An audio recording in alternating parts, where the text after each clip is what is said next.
कामेश्वरी यक्षिणी अपने कदम आगे बढ़ाते हुए यामिनी को रोकने के लिए गुस्से के साथ बोल पड़ती है। रुको यामिनी।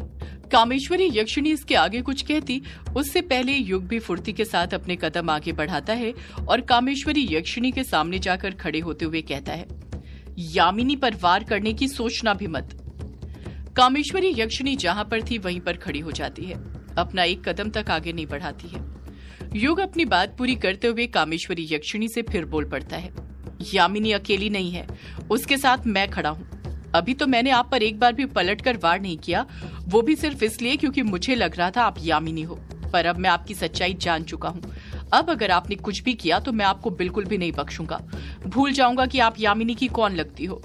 कामेश्वरी यक्षिणी युग से कहने ही जा रही थी कि तभी यामिनी पीछे पलटकर युग से बोल पड़ती है, अंदर चलिए युग बाबू, यहाँ पर रुकने का कोई मतलब नहीं है, कोई भी अपना नहीं है, सब पराए हैं। यामिनी की ये बात कहते ही युग तुरंत यामिनी की तरफ अपने कदम बढ़ाता है, उसके पास जाकर उसका हाथ थामता है और उसके साथ ही ग्रेवयार्ड कोठी जाने के लिए अपने कदम बढ़ाने लग जाता है। युग भले ही यामिनी के कहने पर उसके साथ कदम बढ़ाने लग गया हो, पर उसके मन में अभी भी यही सवाल चल रहा था कि आखिर यामिनी ने कामेश्वरी यक्षिणी को ताज देने से क्यों मना कर दिया था। वो कामेश्वरी जिससे वो सालों से मिलना चाहती थी, कई सवाल पूछना चाहती थी, उससे बिना कुछ पूछे या बात किए वो इस तरह उससे मुंह मोड़कर क्यों जाने लग गई थी। आखिर उसे क्या हो गया था। युग के मन में यामिनी के लिए कई सारे सवाल थे, पर यामिनी का गुस्सा देखकर युग ने सारे सवाल अपने अंदर ही दबा लिए थे और उसके साथ चलने लग गया था। कामेश्वरी यक्षिणी और रज्जन दोनों में से ही कोई भी कुछ भी नहीं करता है, बस युग और यामिनी को वहां से जाते हुए देखते रहते हैं। युग और यामिनी दोनों एक साथ ग्रेवयार्ड कोठी के अंदर घुसते हैं और ग्रेवयार्ड कोठी के दरवाजे को बंद कर देते हैं। कामेश्वरी यक्षिणी और रज्जन एकटक नजर से ग्रेवयार्ड कोठी के बंद हुए दरवाजे को ही देखते रहते हैं। रज्जन कुछ गुस्से के साथ कामेश्वरी यक्षिणी से कहता है, तुम ऐसे चुपचाप क्यों खड़ी हुई हो कामेश्वरी? चलो मेरे साथ अंदर चलो, हम अभी इस ग्रेवयार्ड कोठी का दरवाजा तोड़कर अंदर जाते हैं और उन दोनों को मजा चखाते हैं, बता देते हैं उन्हें कि कौन सबसे ज्यादा ताकतवर है। रज्जन गुस्से से हाँफते हुए कहता है, वो यामिनी उस भक्षानर युग के वश में है, वो हमें ताज नहीं देने वाली, हमें उससे ताज छीनना ही होगा। कामेश्वरी यक्षिणी पलट कर कहती है, रज्जन अगर मुझे यामिनी से ताज छीनना ही होता तो वो मैं कब का छीन चुकी होती, पर मुझे उससे लड़ाई बिल्कुल भी नहीं करनी है। कामेश्वरी यक्षिणी कुछ याद करते हुए एक लंबी आह भरने के साथ फिर बोल पड़ती है, यामिनी सही कह रही है, मैं तो उस ताज को बहुत पहले ही खो चुकी थी और अब उस पर यामिनी का हक है। रज्जन हड़बड़ाहट के साथ बोल पड़ता है, ये तुम क्या बोल रही हो कामेश्वरी? वो ताज यामिनी का कैसे हो सकता है? वो ताज तुम्हारा था और तुम्हारा ही रहेगा। भूलो मत, तुम यक्षिण लोक की महारानी हो और जो महारानी होती है उसी के पास ताज होता है, जो कि तुम हो। कामेश्वरी यक्षिणी अपनी बात पर अडिग रहते हुए कहती है, मैंने कहा न रज्जन, मैं यामिनी से लड़ाई नहीं कर सकती हूँ। तुम्हें एक बार में कोई भी बात समझ में नहीं आती है क्या? रज्जन कामेश्वरी यक्षिणी पर चिढ़ते हुए कहता है, तो क्या फिर तुम ऐसे ही ताज को अपने हाथ से जाने दोगी? तुम्हें पता है ना तुम्हें ताज की कितनी ज्यादा जरूरत है। कामेश्वरी यक्षिणी कहती है, इस वक्त ताज की जरूरत को मुझसे ज्यादा और कौन समझ सकता है रज्जन? वो मेरे लिए सिर्फ मेरा ताज नहीं है, मेरी रूह है, जिसके बिना मैं अधूरी हूँ। रज्जन कामेश्वरी यक्षिणी पर दबाव बनाते हुए कहता है, तो तुम मेरी बात क्यों नहीं मान रही हो कामेश्वरी? मेरे साथ ग्रेवयार्ड कोठी के अंदर चलो ताज लेने के लिए। कामेश्वरी यक्षिणी खामोशी के साथ खड़ी रहती है, पलटकर कुछ नहीं कहती है। रज्जन चिढ़ते हुए कहता है, तुम चुप क्यों हो कामेश्वरी? कुछ बोल क्यों नहीं रही हो? कामेश्वरी यक्षिणी बात को दबाने के मन से कहती है, मैं तुम्हारे हर सवाल का जवाब देना जरूरी नहीं समझती हूँ रज्जन, मैं कुछ भी नहीं भूली हूँ रज्जन, इसलिए तुम कुछ देर अगर अपना मुंह बंद रखोगे तो वही तुम्हारे लिए सही होगा। कामेश्वरी यक्षिणी का जवाब सुनकर रज्जन भी चुप हो जाता है, पलटकर कुछ नहीं कहता है। कामेश्वरी यक्षिणी और रज्जन वहीं पर चुपचाप खड़े रहते हैं और एकटक नजर से ग्रेवयार्ड कोठी के दरवाजे की तरफ देखते रहते हैं। देखते ही देखते कब सुबह हो जाती है उन दोनों को पता ही नहीं चलता है। अंधेरी रात खत्म हो चुकी थी और सूरज निकल चुका था। आसमान में भले ही सूरज की रोशनी बिखर गई हो, पर ताज न देकर यामिनी ने कामेश्वरी यक्षिणी को फिर से अंधेरे में धकेल दिया था। वो उम्मीद जिसे लेकर वो यहाँ पर आई थी, यामिनी ने एक झटके में उस उम्मीद को तोड़ दिया था, उसे ताज न देकर। कामेश्वरी यक्षिणी अभी भी ग्रेवयार्ड कोठी के दरवाजे की तरफ ही देख रही थी जो अब तक लगा हुआ था। रज्जन मुंह बनाते हुए कहता है, तुम बस अपना वक्त बर्बाद कर रही हो कामेश्वरी। मुझे नहीं लगता यामिनी ग्रेवयार्ड कोठी का दरवाजा खोलकर हमें अंदर बुलाने वाली है। तुम भले ही अपनी बेटी को नहीं जानती हो, पर मैं उसे बहुत अच्छे से जानता हूँ। आखिर मैंने उसे बचपन से पाला है। उसका गुस्सा भी तुम्हारी तरह ही है। वो दरवाजा नहीं खोलने वाली है। कामेश्वरी यक्षिणी पलटकर कुछ नहीं कहती है। रज्जन फिर बोल पड़ता है, मुझे लगता है हमें यहाँ से ताज के बिना ही जाना होगा। यामिनी ऐसे तो हमें कभी ताज नहीं देने वाली। कामेश्वरी यक्षिणी ग्रेवयार्ड कोठी की तरफ ही देखते हुए कहती है, मैं यहाँ पर सिर्फ अपना ताज लेने के लिए नहीं आई थी रज्जन। रज्जन हैरानी के साथ पलटकर पूछता है, फिर तुम और किस चीज के लिए यहाँ पर आई थी कामेश्वरी? कामेश्वरी यक्षिणी रज्जन के सवाल का जवाब देते हुए कहती है, अपने हथियार के लिए रज्जन। रज्जन मुंह बनाते हुए कहता है, तुम्हारा हथियार? कौन सा तुम्हारा हथियार कामेश्वरी? कामेश्वरी यक्षिणी कहती है, तुम मेरे हथियार को भूल गए क्या रज्जन? वही हथियार जो मुझे महादेव की आराधना करने से मिला था। रज्जन उस हथियार के बारे में याद करते हुए कहता है, अच्छा वो हथियार? पर वो हथियार यहाँ पर नहीं है। कामेश्वरी यक्षिणी हड़बड़ाहट के साथ रज्जन से पूछ पड़ती है, अगर वो हथियार यहाँ पर नहीं है तो फिर कहाँ पर है रज्जन? अगले ही पल रज्जन कामेश्वरी यक्षिणी को उसके हथियार के बारे में सब कुछ बता देता है। सारी बात सुनने के बाद कामेश्वरी यक्षिणी हैरानी के साथ कहती है, पर मेरा हथियार उसके पास कैसे पहुंचा? रज्जन कहता है, मुझे कुछ नहीं पता कामेश्वरी, कुछ नहीं पता।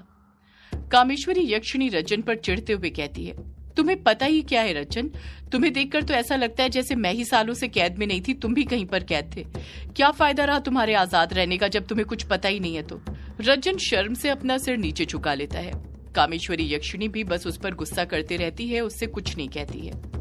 कुछ देर बाद ही रज्जन हिम्मत करते हुए फिर कामेश्वरी यक्षिणी से बोल पड़ता है, चलो अब यहाँ से चलते हैं कामेश्वरी, यहाँ पर रुकने से कुछ नहीं होने वाला। कामेश्वरी यक्षिणी पलट कर कहती है, पर हम जाएंगे कहाँ पर रज्जन? रज्जन कुछ सोचते हुए कहता है एक जगह कामेश्वरी जहाँ पर सबको शरण मिलती है, तुम भी मेरे साथ वहीं पर चलो। कामेश्वरी यक्षिणी को भी रज्जन की बात ठीक लगती है, इसलिए अगले ही पल वो उसके साथ चलने के लिए तैयार हो जाती है। कामेश्वरी यक्षिणी और रज्जन वहां से जाने लग जाते हैं। सुबह हो गई थी और सुबह होने के साथ ही सूरज की किरणें चारों तरफ बिखरने लग गई थी। यही सूरज की किरणें दक्षिण की तरफ स्थित एक बड़े से पहाड़ पर भी बिखरनी शुरू हो गई थी, जिसकी चोटी धरातल से करीब 4000 फीट ऊंची थी। उसी पहाड़ की चोटी पर ढेर सारे अलग अलग प्रकार के पेड़ पौधे लगे हुए थे। उन सारे पेड़ पौधों को देखकर साफ समझ आ रहा था कि वो पेड़ पौधे कोई मामूली नहीं है, बल्कि बहुत ही कीमती और मुश्किल से मिलने वाले हैं। इसी पहाड़ के निचले तल पर लाल खाल जंगल फैला हुआ था। पहाड़ के नीचे के पेड़ भले ही इंसानी खाल की तरह लाल थे, पर पहाड़ के ऊपर जो पेड़ पौधे लगे हुए थे वो जरा भी लाल नहीं थे। पहाड़ के दूसरी तरफ ही एक बूढ़ा उस पहाड़ की चढ़ाई करने में लगा हुआ था, जो कोई और नहीं बल्कि बल्लू काका थे। बल्लू काका ने काली मटमैली सी शॉल ओढ़कर रखी हुई थी और अपने हाथ में एक बड़ी सी लाठी पकड़कर रखी हुई थी। उसी का सहारा लेते हुए वो आगे बढ़ते जा रहे थे। इन 2 सालों में बल्लू काका की सफेद दाढ़ी कुछ ज्यादा ही लंबी हो चुकी थी और वो किसी साधु से कम नहीं लग रहे थे। बल्लू काका के पास भगवा रंग की पोटली थी जिसके अंदर सामान रखा हुआ था। उस पोटली को बल्लू काका ने इस तरह से अपने सीने से सटाया हुआ था जैसे वो पोटली उन्हें अपनी जान से भी ज्यादा प्यारी हो। चलते चलते बल्लू काका के पैर लड़खड़ाने लग गए थे। उन्हें देखकर ही समझ आ रहा था कि वो काफी थक चुके थे, पर फिर भी वो अपने कदम आगे बढ़ाते जा रहे थे। बल्लू काका पूरी तरह पसीने से लथपथ हो चुके थे। बल्लू काका लाठी का सहारा लेते हुए पहाड़ की चढ़ाई कर ही रहे थे कि तभी उन्हें उस पहाड़ पर एक पौधा नजर आता है जिसकी ऊंचाई 2 से 3 फुट थी और पत्तियां चौड़ी भालाकार 10 सेंटीमीटर तक लंबी तो वहीं 3 से 4 सेंटीमीटर तक चौड़ी थी। नीचे की पत्तियां बड़ी और ऊपर की पत्तियां छोटी थी, जिस पर सफेद रंग के गोल छोटे फल लगे हुए थे। पौधे में हल्के गुलाबी रंग के कई सारे फूल लगे हुए थे। हर एक फूल में 5 गुलाबी पंखुड़ियां थीं, जिस कारण वो फूल गुलाबी स्टार की तरह लग रहा था। बल्लू काका उस पौधे को देखते हुए खुद से कहते हैं, यही तो है चिरायता का पौधा जिसे संस्कृत में किरात तिक्त कहा जाता है। बल्लू काका उस पौधे पर लगे गुलाबी रंग के फूल को तोड़ते हुए खुद से कहते हैं, इसका सिर्फ फूल ही नहीं बल्कि पूरा पौधा जड़ तक औषधि के रूप में काम में आता है। इसी का उपयोग रक्त को शुद्ध करने और त्वचा रोग में किया जाता है। यही कार्तिक पुजारी ने मंगवाया था। इतना कहकर बल्लू काका तुरंत उस पौधे को जड़ सहित वहां से उखाड़ते हैं और अपनी भगवा रंग की पोटली में डाल लेते हैं। बल्लू काका खुद से बड़बड़ाते हुए कहते हैं, अब बस एक जड़ी बूटी और बची हुई है, उसके बाद मैं वापस जा सकता हूँ। वो जड़ी बूटी भी इसी औषधीय पहाड़ पर होगी। इतना कहकर बल्लू काका फिर से अपने कदम आगे बढ़ाने लग जाते हैं। एक जड़ी बूटी के मिलने से बल्लू काका के अंदर फिर से उत्साह आ गया था। वो फिर से तेजी के साथ अपने कदम आगे बढ़ाने लग गए थे। बल्लू काका लगातार पहाड़ की चढ़ाई करते जा रहे थे और देखते ही देखते वो पहाड़ के शिखर पर पहुंच जाते हैं। एकदम ऊंचाई पर जब बल्लू काका शिखर से नीचे झांक कर देखते हैं तो एक पल के लिए तो वो भी घबरा जाते हैं। वो बहुत ऊंचाई पर आ गए थे। वहां से उन्हें पहाड़ की दूसरी तरफ धरातल पर जो लाल खाल जंगल फैला हुआ था वो भी नजर आ रहा था। बल्लू काका लाल खाल जंगल को देखते हुए खुद से कहते हैं, हे भोलेनाथ, ये कैसा जंगल है? ऐसा लग रहा है जैसे इंसानों की खाल लटक रही हो पेड़ों पर। कुछ देर तक तो बल्लू काका पहाड़ के नीचे फैले लाल खाल जंगल को ही देखते रहते हैं, पर अगले ही पल उन्हें याद आ जाता है कि वो पहाड़ पर क्यों चढ़े थे। बल्लू काका फिर खुद से बोल पड़ते हैं, वो आखिरी जड़ी बूटी यहीं कहीं होगी। कार्तिक पुजारी जी ने यही कहा था कि वो जड़ी बूटी मुझे औषधीय पहाड़ी के शिखर पर मिलेगी। बल्लू काका उस पहाड़ी के शिखर पर आखिरी बची हुई जड़ी बूटी को ढूंढने लग जाते हैं। बल्लू काका पहाड़ी पर लगे हर एक पौधे को बड़े गौर से देखने लग जाते हैं और उनमें वो जड़ी बूटी को ढूंढने लग जाते हैं जिसे लेने के लिए वो यहाँ पर आए थे। बल्लू काका हर एक पौधे को बड़ी आस के साथ देख रहे थे।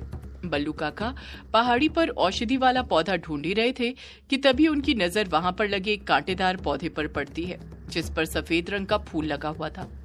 उसी पौधे में बैंगनी रंग के गोल छोटे फल भी लगे हुए थे। बल्लू काका उस कांटेदार पौधे को देखकर खुशी से फूले नहीं समाते हैं। उनकी आंखों से आंसू बहने लग जाते हैं। बल्लू काका खुश होते हुए कहते हैं, मिल गया मुझे आखिरी जड़ी बूटी का पौधा भी। यही तो है श्वेत चंद्र पुष्पा। बल्लू काका उस पौधे को करीब से देखते हुए कहते हैं, यही है श्वेत चंद्र पुष्पा, जिसे वैसे तो रिंगड़ी पर संस्कृत में कंठकारी कहा जाता है। इसी का उपयोग कई रोगों में किया जाता है, पर तारा बेटी के लिए इसका उपयोग उसकी श्वास नली में जो सूजन है उसे ठीक करने में किया जाएगा। बल्लू काका चंद्रपुष्पा के पौधे को भी जड़ सहित वहां से उखाड़ते हैं और उसे उखाड़कर अपनी पोटली के अंदर रख देते हैं। बल्लू काका पोटली के अंदर देखते हुए खुद से कहते हैं, 2 साल लगे मुझे इन जड़ी बूटियों को ढूंढने में, पर आखिरकार मुझे वो 8 जड़ी बूटियां मिल ही गई हैं जिसकी मुझे जरूरत थी। अब इन जड़ी बूटियों की मदद से औषधि तैयार की जा सकती है जिससे तारा की आवाज वापस आ जाएगी, वो वापस से बोल पाएगी। बल्लू काका उस पोटली को वापस से अपने कंधे पर टांगते हुए खुद से कहते हैं, ये जड़ी बूटी भले ही कार्तिक पुजारी जी ने मुझसे मंगवाई हो, पर मुझे इन जड़ी बूटियों को पुजारी जी को नहीं, उसे सौंपना है। सदियों से है पुरानी ये है यक्षिणी की कहानी। यक्षिणी एक आग है, यक्षिणी तेरा ख्वाब है।